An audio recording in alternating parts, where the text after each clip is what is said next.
Au terme de son séjour en province Ngozi lundi, le président de la République a effectué une visite d'évaluation des champs modèles de culture entretenus à la colline Rutanga, en commune Gashikanoa.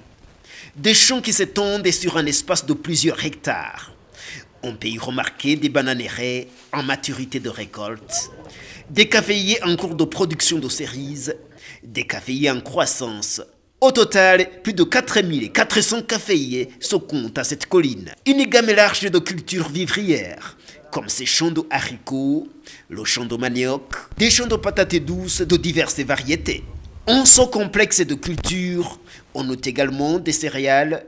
Il y a des champs de maïs, des champs de sorgho, un champ de culture de blé dont la réussite est éblouissante en cette région naturelle de Bouyenzi, dont on croirait, selon les mentalités culturelles, non propices à cette culture.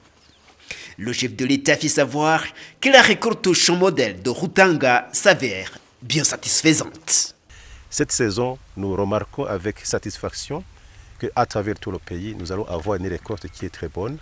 Mais ce qui est très important, c'est de savoir comment gérer et jalousement ces récoltes parce que à travers le monde entier et plus particulièrement dans les pays de la région et en Afrique particulièrement, nous voyons qu'il y a donc une grande famine qui attaque beaucoup plus de pays et même dans les pays qui nous entourent. Nous devons donner ce message, ce conseil à l'endroit de toute la population burundaise, que nous avons la chance d'avoir cette bonne récolte.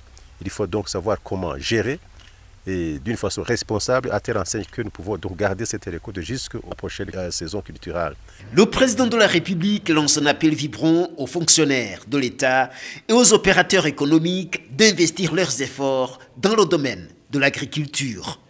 Aussi, nous lançons un appel pressant à l'endroit des opérateurs économiques burundais, et si petit soit-il, de se mettre ensemble pour voir comment aller dans le sens de la transformation de nos produits vivriers pour que nous puissions donc les conserver durablement, mais aussi les exporter avec une valeur ajoutée. Nous lançons un appel à l'endroit des fonctionnaires et de l'État. Et si nous voulons développer notre pays, la plupart des pays dans le monde ont su développer leur pays à partir de l'agriculture et de l'élevage. Nous disons que nous devons prêcher par exemple.